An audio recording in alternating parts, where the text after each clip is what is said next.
Egged on by friends, my wife staged a fake breakup to test me. One sentence from me, and she fled the room in tears. I never thought I'd catch my wife rehearsing my emotional breakdown like it was some kind of performance art. But there I was, standing in my own hallway, listening to her plot the destruction of our marriage for entertainment. I'm Ryan, 32, construction project manager for a mid-sized firm in Denver. I make about $78,000 a year, nothing spectacular but steady work that keeps us comfortable in our 3-bedroom ranch in the suburbs. I've been with Angela for 6 years, married for 4, and until that Tuesday afternoon, I thought we had something solid. The kind of relationship where you don't play games because you've already won by finding each other. Shows what I knew. The client meeting got canceled around 2 in the afternoon, some permitting issue that pushed everything back a week. My foreman told me to head home early since we couldn't start the foundation work without approved plans. I texted Angela that I was coming home but got no response. Figured she was deep in one of her true crime podcasts or maybe napping since she'd mentioned being tired lately. I pulled into our driveway around 3:15, noticed her car was there along with that obnoxious white Range Rover that belonged to Linda, her book club friend who I'd never trusted. Something about the way Linda always looked at our house like she was calculating its resale value made my skin crawl. I grabbed my lunch cooler from the passenger seat and headed for the side entrance we always used, the one that opens directly into the mudroom off the kitchen. That's when I heard Angela's voice coming through the partially open window, animated and excited in a way I hadn't heard in months. So I just say I need space to find myself? Angela was saying, her voice uncertain but intrigued. That's the opening line, but you need to really sell it, Linda's voice responded, sharp and confident like she was coaching someone through a sales pitch. Tears if you can manage them. Remember, we need to see if he'll actually fight for you or if he's just coasting on autopilot like most husbands. I froze with my hand on the doorknob, something cold settling in my stomach. Book club was supposed to be about discussing novels, not whatever psychological experiment they were planning. I don't know if I can cry on command, Angela admitted. Practice in the mirror beforehand. Another voice chimed in, Heather maybe, the one who'd gotten divorced last year and seemed determined to recruit others to her misery. Think about something sad, like that scene in The Notebook when she doesn't recognize him. Works every time. My hand dropped from the door. I needed to hear more of this before I walked in and ended it. Slowly, carefully, I backed away from the entrance and moved toward the living room window where I could hear better without being seen. The rational part of my brain was screaming that this couldn't be what it sounded like, but the evidence kept mounting with every word. The key is to mention couples therapy as bait, Linda continued, clearly the ringleader of this disaster. They always jump at that because it makes them think there's hope. While he's desperately trying to fix things you barely even need fixing, document everything. His texts, his desperate attempts to win you back, maybe even crying if you're lucky. We need content for the group chat, and honestly, Angela, it'll be good for you to see what he's really made of. What if he just agrees to separate? Angela asked, and I could hear the nervousness creeping into her voice. What if he doesn't fight for us? The women laughed, actually laughed, like the idea of me not performing their expected emotional dance was absurd. Oh honey, Linda said with that condescending tone she probably practiced. Men always fight when they think they're losing their domestic setup. You've been handling everything at home, cooking, cleaning, making his life comfortable. Trust me, he'll panic at the thought of having to adult on his own. We've seen it work with Jessica's husband, remember? He bought her that ridiculous Cartier bracelet just to prove his devotion. And Mark, Heather added. Stephanie's test got her a trip to the Maldives and a promise to finally start that family she wanted. These men need to be reminded they have to earn us, not just expect us to stick around because we said vows. I pulled out my phone, hands surprisingly steady despite the rage building in my chest. I opened the voice recorder app and started capturing this conversation, evidence of the calculated cruelty being planned in my own home. This wasn't spontaneous insecurity or legitimate relationship concerns. This was premeditated manipulation designed to humiliate me and extract gestures of devotion like I was some kind of performing seal. What about the aftermath? Angela asked, and I could hear her moving around, probably pacing the way she did when she was anxious. After he's proven himself, how do I walk it back without looking crazy? You don't walk it back completely, Linda instructed. You let him think his grand gestures saved the marriage. You graciously accept his renewed commitment. You've established that you could leave any time, which means he'll work harder to keep you happy. It's relationship maintenance, Angela. Sometimes you need to shake things up to remind them what they have. My thumb pressed stop on the recording. I had enough. More than enough, actually. The casual cruelty in their voices, the way they discussed emotional manipulation like it was relationship advice from some magazine, the complete lack of regard for the damage they might cause to real marriages, to real people who actually loved each other. I backed away from the window and walked to my truck, needing distance and time to think before I confronted this nightmare. My hands gripped the steering wheel hard enough to hurt, knuckles white with the effort of not storming inside and ending this entire charade right now. But something stopped me. Maybe it was years of construction work teaching me that sometimes you need to let structures fail completely before you can rebuild them properly. Maybe it was the realization that Angela's willingness to participate in this sick game revealed something fundamental about who she'd become, or maybe who she'd always been underneath the woman I thought I'd married. I started the engine and pulled out of the driveway, leaving Angela and her conspirators to continue planning my emotional demolition. They wanted a test? They wanted to see what I was made of? But I'd be running my own experiment now, and they wouldn't know they were participants until it was far too late to salvage what they were so casually destroying. The coffee shop 3 blocks away had parking in the back, secluded enough that Angela wouldn't spot my truck if she drove past. I needed time to think, to plan, to figure out how to respond to this betrayal without becoming the desperate, emotional mess they expected. My phone buzzed with a text from Angela asking what I wanted for dinner, such perfect domestic normalcy while she was literally plotting to fake end our marriage for her friend's entertainment. I typed back that anything was fine, I'd be home around 5. Let her think everything was normal. Let her continue preparing for her performance while I prepared mine. Because if Angela wanted to test whether I'd fight for our marriage, she was about to learn exactly what I was willing to fight for, and it wasn't a relationship built on manipulation, lies, and the toxic influence of women who treated marriages like reality TV shows they could script for their own amusement. I sat in that coffee shop parking lot for 30 minutes, just processing what I'd overheard while my coffee went cold in the cup holder.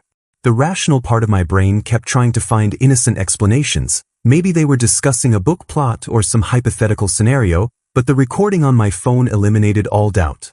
I played it back twice, listening to my wife casually agree to psychologically torture me for entertainment, to document my pain for her friend's group chat like I was some kind of social experiment. The Angela I married wouldn't have done this, or maybe she would have and I'd just been too trusting to see it. I thought about confronting her immediately, walking back into that house and playing the recording for everyone, watching their faces as they realized I'd caught them. The vindication would feel good for about 30 seconds before the real damage set in, the relationship imploding in accusations and defensiveness, her friends rallying around her with excuses about how I was overreacting or taking things out of context. No, I needed a different approach. I needed to let Angela commit fully to this scheme, let her reveal exactly who she'd become when she thought I was ignorant and vulnerable. Only then would she understand what she destroyed with her willingness to play games with our marriage. I pulled out my phone and started researching, typing, how to document emotional manipulation, and evidence for divorce proceedings into Google. I wasn't sure I wanted a divorce, but I needed to be prepared for that outcome, needed to understand my options if Angela's test revealed that our marriage was already dead and I just hadn't noticed the corpse yet. The articles I found painted a grim picture of relationships where one partner treated the other's emotions as toys to manipulate, where trust became a weapon instead of a foundation. By 4:30, I had a plan. I'd go home, act completely normal, and let Angela proceed with her theatrical breakup when she felt ready. But instead of the desperate, emotional response she expected, I'd give her something else entirely: calm acceptance, practical planning, maybe even enthusiasm about reclaiming my independence. Let her friends watch their carefully constructed test backfire when I refused to perform my assigned role as the panicked husband. I'd document everything, every conversation, every manipulation attempt, every moment she tried to manufacture drama for her audience. And when the time was right, when she'd fully committed to this charade and realized it wasn't going the way she'd planned, I'd reveal that I'd known from the beginning. I pulled back into our driveway at 5:07, exactly when I said I'd be home. Linda's Range Rover was gone, her toxic influence temporarily removed from my house but permanently embedded in my wife's willingness to betray me. I grabbed my lunch cooler and walked through the side entrance like nothing had changed, like I hadn't just spent the last 90 minutes planning the potential end of my marriage. Angela was in the kitchen, and the scene would have been touching if I didn't know the truth. She'd made my favorite meal, her grandmother's pot roast recipe that she only broke out for special occasions, and the whole house smelled like comfort and home. Her hands were trembling slightly as she chopped carrots for the salad, and I noticed her phone face down on the counter, probably full of messages from her co-conspirators asking how she felt about the upcoming performance. "Hey babe," I said, keeping my voice warm and normal. "Something smells incredible." She jumped slightly, hadn't heard me come in. "Oh, you're home. I thought I'd make something nice since it's Tuesday." Tuesday meant nothing. We'd never had special Tuesday dinners before, but I played along. "Well, I'm not complaining. Client meeting got canceled, so I finished early. Anything I can help with?" No, just relax," she said quickly, and I caught her studying my face like she was looking for signs that I suspected something. "How was your day?" I launched into a detailed description of the permitting issues at work, watching her nod along while her mind was clearly elsewhere. She kept glancing at her phone, kept touching her hair the way she did when she was nervous, kept practicing these little facial expressions like she was rehearsing for a play. When she thought I was focused on setting the table, I caught her making this exaggerated sad face in the reflection of the microwave door, apparently working on her crying technique for the big performance. Over dinner, I was aggressively normal, asking about her day, complimenting the pot roast, discussing whether we should finally replace the fence in the backyard. Angela responded with distracted agreement, barely eating despite cooking this elaborate meal. I watched her type furiously under the table, presumably updating Linda and the others on her progress, telling them she was building up to the big moment. "You seem distant," I said, testing the waters. "Everything okay?" Her eyes went wide for a second, like I'd caught her, then she composed herself. "Just tired.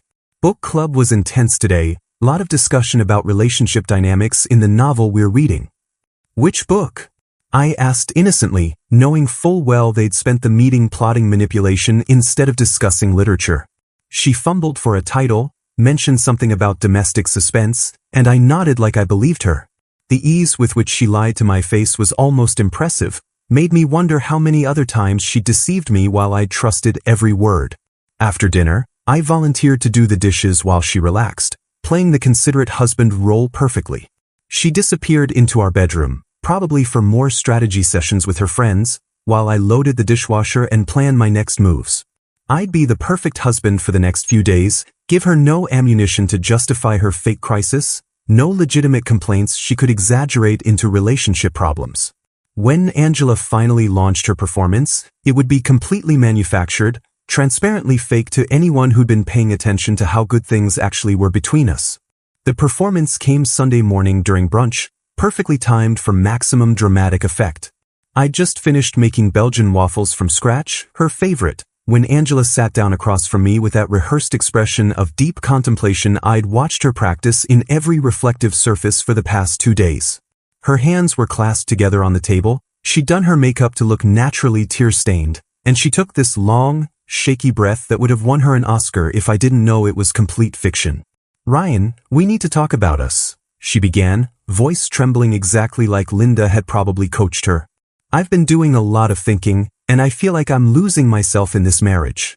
I need space to rediscover who I am as an individual, to figure out what I really want from life." I took a bite of waffle, chewed thoughtfully, and watched her face flicker with confusion when I didn't immediately panic. "Okay," I said simply. "If that's what you need." She blinked, clearly thrown off script already. "Okay? That's all you have to say?" "Well, if you're unhappy, we should definitely address that," I replied, pulling out my phone. "Should we call a real estate agent today or wait until Monday? Sunday showings might actually work in our favor, less competition." The color drained from her face. "Real estate agent? What are you talking about?" "For selling the house," I explained patiently, already Googling divorce attorneys in Denver. "If we're separating, we'll need to divide assets. The house is our biggest one, makes sense to get ahead of that process. I'm thinking we should probably aim for a 60-day closing timeline, gives us both time to find new places without rushing." Angela's carefully constructed emotional facade was crumbling faster than I could have hoped. You want to sell our house? You said you need space to find yourself, I pointed out, opening a spreadsheet app on my phone. Can't really do that while we're living together, right? Let me just calculate our equity position real quick. We bought at 280, put down 56,000, been paying for 4 years at 3.2% interest. I started typing numbers while she stared at me like I'd grown a second head. After closing costs and agent fees, we're probably looking at about 42,000 each. That's a decent start for new apartments. I didn't say I wanted a divorce, she protested, her practiced sadness replaced by genuine panic. I just need some time to think. Right? Separation, I agreed. But we should still get the financial stuff sorted out. Oh, and we'll need to figure out custody arrangements for Biscuit. Biscuit was our 3-year-old golden retriever, and mentioning him made Angela's eyes actually well up with real tears. Custody? For our dog. I'm thinking alternating weeks makes sense, I continued, completely committed to this bit now. I'll take him Mondays through Sundays 1 week, you get him the next. We can meet at that dog park on Morrison Road for the handoffs, neutral territory and all that. I could see her trying to process this, trying to figure out how her test had transformed into an actual separation discussion with logistical planning. This wasn't in Linda's playbook. The husband wasn't supposed to embrace the breakup with spreadsheet efficiency. You've clearly been thinking about this, she said slowly, accusation creeping into her voice. Actually, I just started researching during my lunch breaks this week. I lied smoothly. After you mentioned needing space on Tuesday, I wanted to be prepared to support whatever decision you made. Found this great divorce attorney who specializes in amicable separations, very reasonable rates. Her name's Jennifer Caldwell. She has a 92% client satisfaction rating. Angela's mouth opened and closed like a fish. You've been researching divorce attorneys? Well, yeah, I said, acting confused by her surprise. You said you're losing yourself in our marriage. That's pretty serious stuff, Angela. I figured we should be practical about the next steps rather than dragging this out with false hope. I stood up and started clearing the table, the perfect picture of a man efficiently managing a crisis. Oh, and I was thinking about the retirement accounts. We'll need to do a QDRO for my 401k. That's a qualified domestic relations order, prevents tax penalties when we split it. I've been contributing for 8 years, so you're entitled to half of the marital portion, probably around 38,000. Stop, Angela said, her voice breaking with real emotion now. Just stop with all the planning. This isn't what I wanted. What did you want? I asked, turning to face her with deliberate innocence. You said you need space to find yourself. I'm trying to give you that space as efficiently as possible. Would you prefer I fight against your clearly stated needs? That seems counterproductive and honestly kind of selfish. She had no answer for that, trapped by her own fabricated crisis. If she admitted she didn't really want separation, she'd have to explain why she brought it up. If she stuck to her story, she'd have to accept my helpful cooperation in dismantling our marriage. I thought you'd be more upset, she finally whispered. I thought we had something worth fighting for. We did have something worth fighting for, I agreed. Past tense. But you just told me you're losing yourself in it, that you need to rediscover who you are without me. I'm not going to beg you to stay in a situation that makes you unhappy, Angela. I have too much respect for both of us to do that pathetic, desperate husband routine. I watched that land, watched her realize that her test had backfired completely. She wanted me to fight, to prove my devotion through dramatic gestures and emotional breakdowns. Instead, I was cheerfully planning our divorce like it was a project with milestones and deliverables. Maybe we could try couples therapy first, she suggested desperately, and I almost laughed at the predictability. There was Linda's bait suggestion, right on schedule. We could work through this together, figure out how to help me find myself while staying married. Throwing good money after bad, I said with a sad smile. You've clearly already checked out emotionally, Angela. Therapy only works when both people actually want to stay married. Would you rather we waste thousands of dollars and 6 months of sessions just to arrive at the same conclusion? That seems cruel to both of us. Her phone buzzed on the table, probably her friends asking for updates on my emotional breakdown. Instead, they were going to get a very different story about the husband who enthusiastically embraced the separation their manipulation scheme created. I need to think about this, she said, standing abruptly. No rush, I replied. Take all the time you need. I'm going to start boxing up my stuff for the spare bedroom. Figured I'd move in there until we sort out the house situation. Gives us both some immediate space. Over the next week, I committed to my role as the supportive husband of separation with Oscar-worthy dedication. I moved my clothes to the spare bedroom, set up a temporary living space with my laptop and books, and even hung a few pictures on the walls like I was settling in for the long haul. Every morning, I'd cheerfully update Angela on my apartment hunting progress over coffee, showing her listings for one-bedroom places near work that had reasonable rent and allowed dogs for alternating custody weeks. This one has a nice balcony for Biscuit, I'd say, swiping through photos on my phone. And it's only a 15-minute drive to the handoff location we discussed. Very convenient for both of us. Angela would stare at me like I'd lost my mind, her coffee cup frozen halfway to her lips. She'd stopped eating much, I noticed, probably because her appetite disappeared along with her confidence in this manipulation scheme. The desperate attempts to walk back her decision started on day 3. Maybe I was too hasty about needing space, she suggested during dinner, pushing food around her plate. What if we tried a romantic getaway instead? Just reconnect. Remember why we fell in love. I looked up from my meal prep containers. I'd started batch cooking for one to save money in my upcoming bachelor life. A vacation together when you just said you need space from me? That's contradictory, Angela. Besides, I already put a hold on our joint credit cards, didn't want any unexpected charges during the asset division process. You froze our credit cards? Her voice went up an octave. Not froze, just put a hold pending our separation agreement, I corrected. My attorney suggested it as a protective measure. Don't worry, I transferred your half of our checking account to your personal account, should be about $6,000. That'll cover expenses until we finalize everything. The panic in her eyes was delicious. This wasn't how the test was supposed to go. I was supposed to be the desperate one, not her. What if we renewed our vows? She tried the next day, voice trembling with genuine desperation now. Like a fresh start, reaffirming our commitment to each other? Spend money on a ceremony for vows you already broke? I asked, genuinely curious about her logic. That seems wasteful, Angela. You clearly stated our marriage is making you lose yourself. I'm just respecting that truth. Why would I trap you in something that makes you unhappy? She had no answer, just retreated to our bedroom, her bedroom now I guess, and I heard her on the phone with her friends. The conversations were heated, whispered arguments about how this wasn't supposed to happen, how I was supposed to be fighting for her, not cheerfully dismantling our life together. I took Biscuit for long walks during these calls, giving her privacy to panic with her co-conspirators. By day 5, I'd scheduled consultations with 3 different divorce attorneys, carefully leaving the appointment confirmations on the kitchen counter where Angela would see them.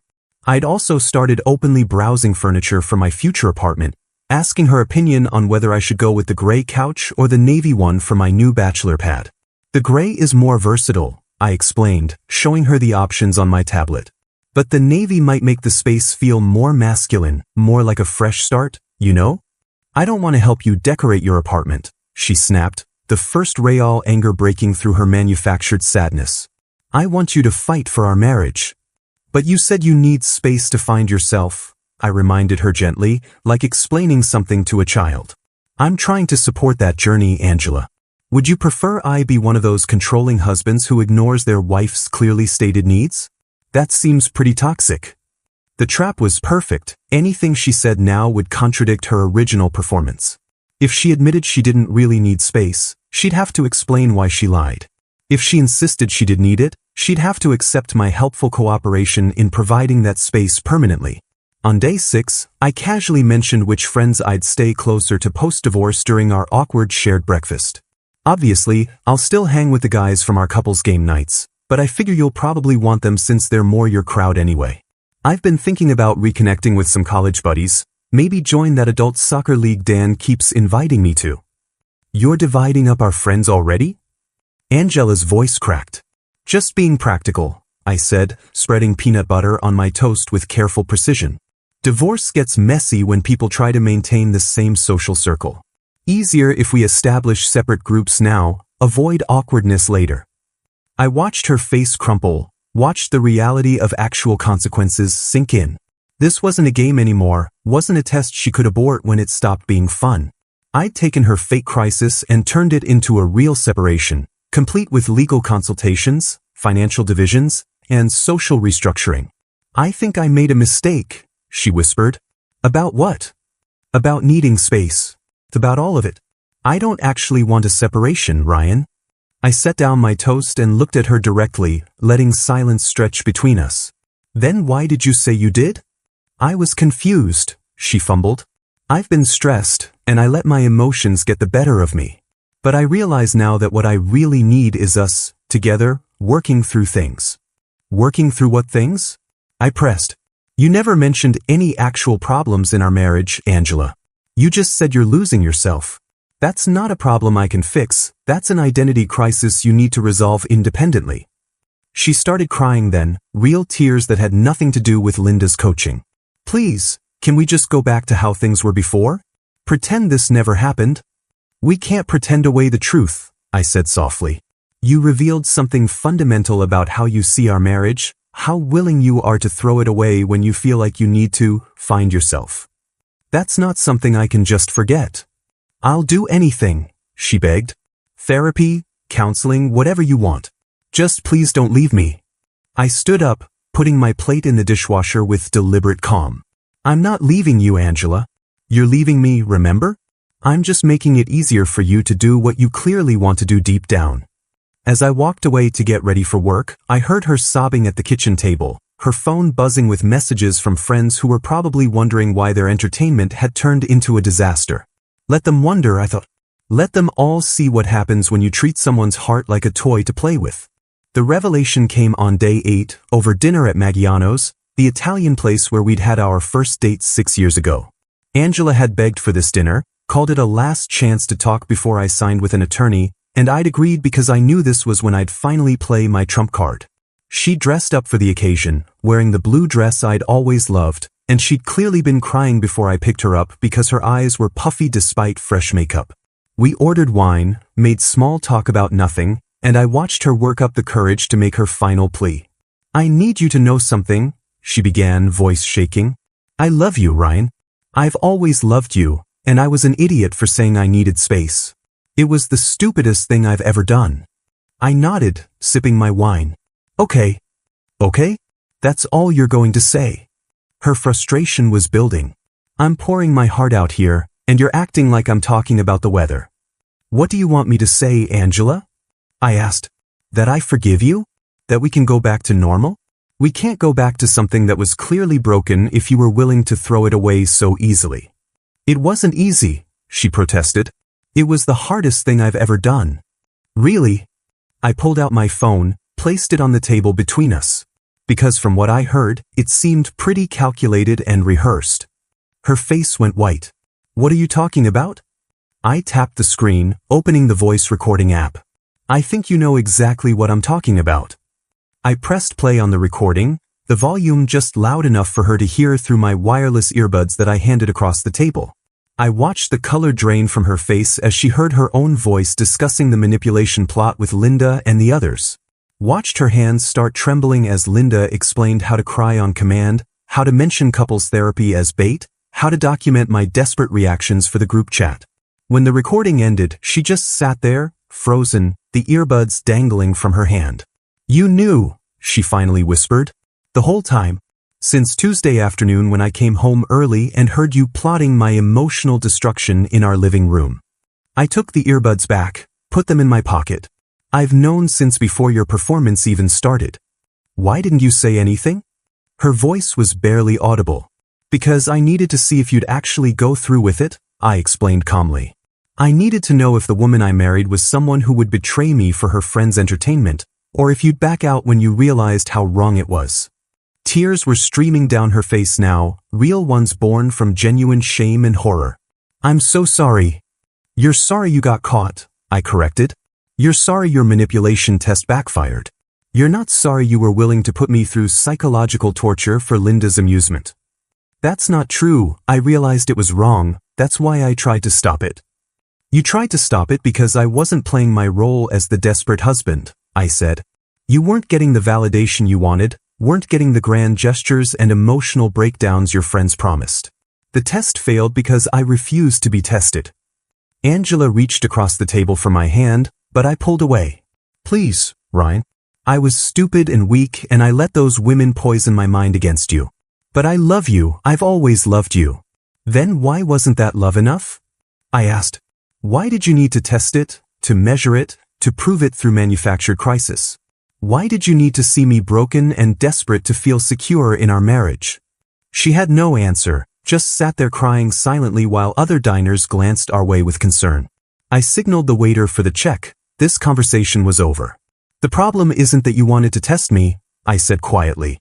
It's that you were willing to betray everything we built together because your friends told you to. That you valued their toxic advice over our relationship, over my feelings, over basic human decency. I'll cut them off, she said desperately. I'll never talk to Linda or any of them again. I'll do whatever it takes. You should cut them off regardless, I replied. But not because I'm asking you to.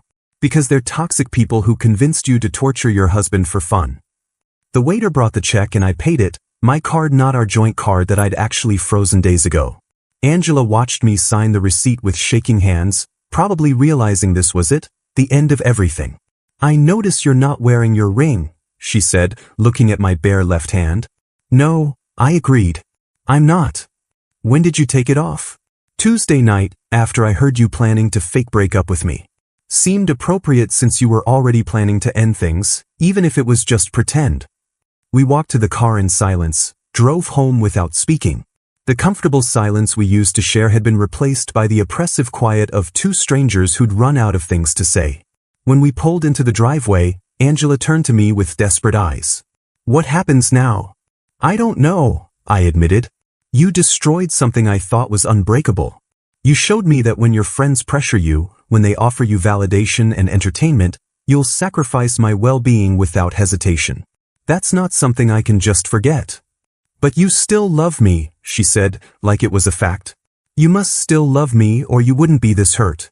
Love isn't enough when there's no respect, I told her. And Angela, you showed me exactly how little you respect me when you agreed to make our marriage into a reality show for your book club. I got out of the car, headed for the house, leaving her sitting in the passenger seat.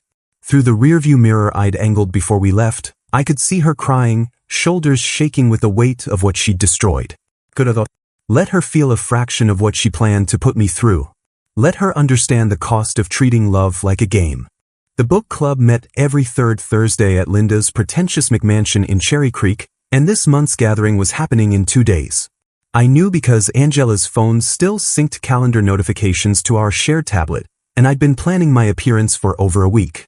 She didn't know I was coming, nobody did, but it was time to expose this manipulation scheme to everyone who'd participated or enabled it. I recruited my buddy Marcus from work to drive me, told him the whole story, and watched his face go from disbelief to rage on my behalf. Bro, that's psychotic, he said. They were literally coaching her to emotionally abuse you for entertainment? And documenting it for their group chat, I added. Like I was some kind of social experiment. Thursday evening, I showed up at Linda's house at 7:15, right when the wine would be flowing and inhibitions would be lowered. Marcus waited in the car, engine running in case things got heated and I needed a quick exit. I could hear laughter through the front door, the sound of women who thought they'd gotten away with something clever. I rang the doorbell, heard the laughter stop, heard footsteps approaching. Linda opened the door, her face shifting from hostess smile to confusion when she saw me. Ryan? What are you doing here? Evening, Linda, I said pleasantly. Mind if I join book club tonight? I've got something to share that I think everyone will find interesting. Behind her, I could see the living room full of women, Angela among them looking absolutely horrified. The color had drained from her face and she was half standing from the couch like she might run. This is a private gathering, Linda started, but I was already stepping inside. I insist. The room went silent as I walked to the center, pulling out my tablet. 8 women stared at me with varying expressions of confusion, concern, and in Angela's case, pure terror. I recognized most of them, book club regulars who probably all knew about the manipulation scheme. Ladies, I began, my voice calm and professional like I was presenting at a work meeting. I'm here tonight because I recently discovered that this book club has been engaging in some activities that have nothing to do with literature. You need to leave, Linda said, trying to regain control. Not until everyone hears what I have to say, I replied. See, 2 weeks ago, I came home early and overheard a very interesting conversation. My wife Angela, with coaching from several of you, was planning to stage a fake breakup to test my devotion. I pulled up the recording on my tablet. I've documented everything. The initial planning session, the group chat messages where you mocked my expected desperation, even the escalation strategies you suggested when the test didn't go as planned. I started playing the recording through the tablet speaker, watching faces go pale as they heard their own voices discussing the manipulation. Linda's smug confidence crumbled. Heather tried to grab for my tablet, but I stepped back. Other women looked genuinely shocked, clearly not part of the inner circle that had planned this. This is harassment, Linda sputtered. You're invading our privacy. Privacy? I laughed. You plan to invade my emotional privacy, to manufacture a crisis in my marriage for your entertainment, and document my pain for your group chat. But I'm the one harassing you. I turned to address the room. How many of you knew about this? How many participated in coaching Angela to psychologically torture her husband? Silence, then slowly, 3 hands went up besides Linda's. Angela, Heather, and a woman named Tiffany who I'd always thought seemed nice. The others looked genuinely appalled. And how many of your husbands have been subjected to similar tests? I asked. The reactions told me everything. 2 women, Jessica and Stephanie, exchanged guilty looks. Another, Michelle, suddenly became very interested in her wine glass. Let me guess, I continued. Jessica, your husband bought you that Cartier bracelet after you tested him? And Stephanie, that Maldives trip was his desperate attempt to prove his devotion after you manufactured some crisis. Jessica's face went red. That's none of your business. It became my business when you used it as a success story to encourage Angela, I shot back. I looked around the room at the husband's absent faces in the family photos on Linda's walls. Your partners deserve to know what you've been doing. They deserve to know that their wives see them as ATMs and entertainment, not as human beings worthy of respect. This is ridiculous, Linda tried again. We were just giving relationship advice. Advice? I pulled up screenshots from their group chat on my tablet, the ones Angela had left open on her laptop during one of her panicked strategy sessions. Let's see, here's Heather saying, I love watching men squirm when they think they're losing us. Here's you, Linda, explaining how to escalate emotional manipulation if the initial test doesn't work. And here's Tiffany suggesting Angela document my crying for leverage in future arguments. The room erupted. Women who hadn't been part of the scheme started demanding explanations. Michelle's friend Karen turned to her. Is this what you did to David last year? The whole, I need to find myself speech? Michelle's silence was answer enough. I turned to Angela, who was crying silently on the couch. Tell them, I said. Tell them how it felt when your manipulation backfired. When I enthusiastically helped you plan our divorce instead of begging you to stay. He knew the whole time, Angela whispered. He heard us planning it and he just let me destroy everything. The betrayal cut both ways now, and watching her face the social consequences felt like justice. Several women were already gathering their things, shooting disgusted looks at Linda's inner circle. You're all toxic, one woman said. Later I learned her name was Rebecca. I thought this was about supporting each other, not playing psychological games with our marriages. Wait, Linda called out as women started leaving. You're overreacting. This is just how modern relationships work. You have to keep men on their toes. By emotionally abusing them? Rebecca shot back. By treating them like they're less than human? That's not relationship advice, that's sociopathic. I watched the book club implode, women taking sides, friendships ending in real time. Angela sat frozen, watching her social circle collapse because of her choices. The women who'd participated in the scheme were being ostracized by those who hadn't, and several people were pulling out phones to call their husbands with confessions and apologies. I'm seriously considering divorce, I announced into the chaos. Not because of the test itself, though that was cruel enough, but because Angela chose peer pressure over our marriage. She chose Linda's toxic validation over my well-being. She chose to be someone I don't recognize. Linda tried one last time to regain control. Get out of my house. Gladly, I said, heading for the door. But know that I've sent copies of everything to every husband whose wife participated in this scheme. They deserve to know what their partners think of them.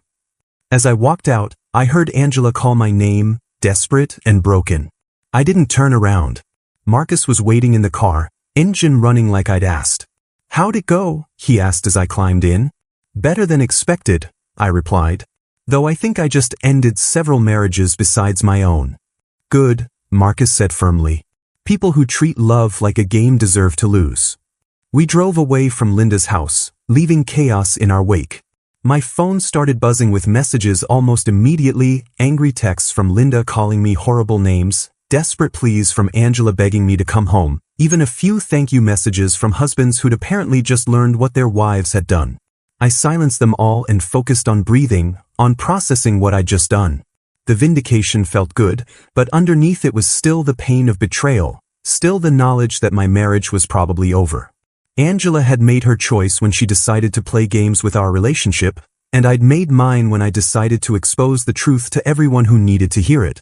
Angela was waiting when I got home, sitting on the front steps like a ghost haunting her own life. Her face was blotchy from crying, mascara streaked down her cheeks, and she looked smaller somehow, diminished by the consequences of her choices. I walked past her toward the door, but she grabbed my arm. Please, Ryan. We need to talk about what happens next.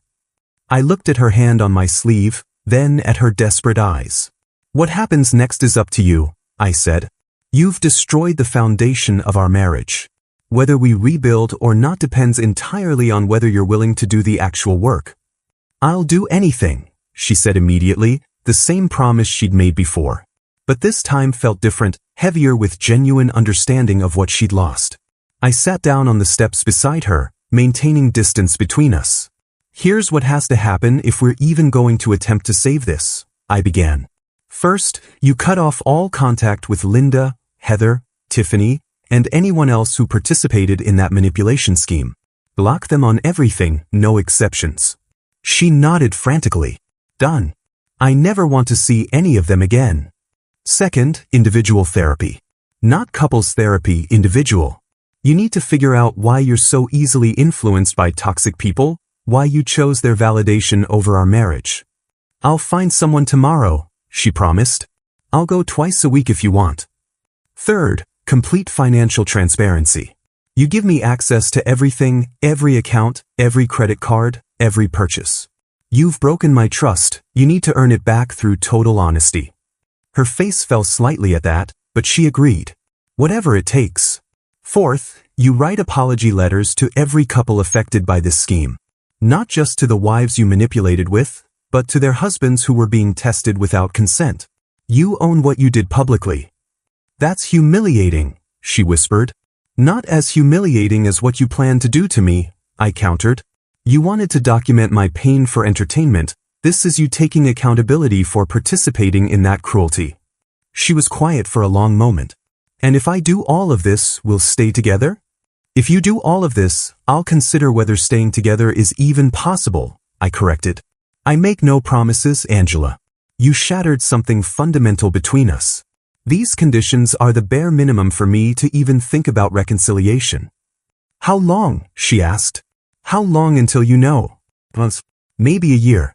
However long it takes for you to prove through consistent actions that you've actually changed, that you're someone I can trust again. I stood up, headed for the door. And Angela? If I catch you in contact with any of those women, if you miss a single therapy session, if I find out you're not being completely honest about anything, we're done immediately. No second chances. The first week was brutal. Angela blocked her entire friend group, went from a social butterfly to essentially isolated except for work. She found a therapist who specialized in peer pressure and toxic relationships, started sessions 3 times a week instead of the twice I'd required. She wrote those apology letters, each one genuine and painful, taking full responsibility without making excuses. I read them before she sent them, made her rewrite 2 that still tried to shift blame. Watching her face the consequences of her actions was satisfying in a grim way, but it didn't heal the wound she'd created. I still moved through our house like we were roommates, still slept in the spare bedroom, still kept emotional walls firmly in place. She'd cry sometimes when she thought I couldn't hear, which was often since I could hear everything through our thin walls. 1 month in, her therapist requested a joint session. Dr. Patterson was a no-nonsense woman in her 50s who didn't sugarcoat anything. Angela's been doing the work, she told me directly. She's confronting some deep insecurities about self-worth and belonging that made her vulnerable to manipulation. But Ryan, you need to decide if you're actually open to reconciliation or if you're just punishing her. I'm protecting myself, I replied. There's a difference. Is there? Dr. Patterson challenged. Because from what Angela describes, you're holding the possibility of reconciliation over her head while refusing to engage emotionally. That's its own form of manipulation. That hit harder than I expected. Was I being cruel by making her jump through hoops while keeping my heart locked away? She tried to psychologically torture me for her friend's entertainment, I said. I think I'm entitled to some protection. Absolutely, Dr. Patterson agreed. But at some point, you need to decide if you're healing or just inflicting reciprocal pain. Angela can't prove she's changed if you never give her the opportunity to be trusted again. 3 months in, Angela had transformed in visible ways. She'd lost the nervous energy that came from constantly seeking external validation. She'd started painting again, something she'd given up years ago. She volunteered at a women's shelter twice a week, working with abuse survivors and learning about healthy relationship dynamics from the other direction. The apology letters had actually helped repair some of the damage to other marriages, with several couples reaching out to thank her for the wake-up call that led them to therapy. I started seeing glimpses of the woman I'd married, the one I'd fallen for before Linda's toxic influence. 6 months after that disastrous book club meeting, I came home to find Angela in the kitchen, cooking dinner like she used to. But something was different. She wasn't doing it desperately, trying to win me back. She was doing it because she wanted to, humming along to music, content in her own space. Smells good, I said, surprising both of us by actually engaging. She turned, gave me a small smile. Chicken piccata. I know it's your favorite, but I made it for me too. Trying to remember things I enjoy doing, not just things I do to please others. That night, we ate dinner together at the table instead of in separate rooms. We really talked about her therapy insights, about my struggle to trust again, about whether we could build something new from the ruins of what she'd destroyed. I don't know if I can ever forget what you did, I admitted. I wouldn't want you to, she replied. I need to live with the consequences of my choices. But maybe we can build something where that betrayal is part of our history instead of our entire story. 1 year after the fake breakup scheme, we were in a different place. Not back to where we were. That innocent trust was gone forever. But we built something new, more honest, more resilient. Angela had maintained every single condition I'd set. No contact with her toxic former friends, consistent therapy, complete transparency, ongoing accountability. I'd slowly let my walls down, testing whether the changes were real. We'd gone to couples therapy, worked through the trauma together. I'd moved back into our bedroom, though some nights I still struggled with memories of her betrayal. The ring went back on my finger 6 months ago, though I'd made her understand it could come off again if she ever broke my trust. She accepted that, understood that some damage leaves permanent scars. Linda's book club dissolved completely. Several marriages ended, others rebuilt like ours. Angela became an advocate against relationship manipulation, speaking at therapy groups about the damage caused by toxic friend dynamics and peer pressure in marriages. She used her shame as fuel for helping others avoid the same mistakes. I never fully healed from the betrayal, but I learned to live with the scar tissue. Angela proved through consistent action over time that she'd genuinely changed, that the woman who'd agreed to torture me for entertainment was gone, replaced by someone who understood the sacred responsibility of loving someone. Our marriage survived, but it was different. Harder one, more honest, built on brutal truth instead of blind trust. Some nights I still wondered if I should have walked away completely, if staying was strength or weakness. But watching Angela work every single day to be worthy of a second chance, seeing her transform pain into purpose, I knew I'd made the right choice for us. Not every betrayal deserves forgiveness, but some people genuinely learn from their mistakes. Angela spent a year proving she was one of them, and I spent a year learning that love isn't about never being hurt, it's about deciding what you're willing to heal from together. The fake breakup test destroyed our old marriage, but from those ruins, we built something more real than what Linda's manipulation had tried to measure.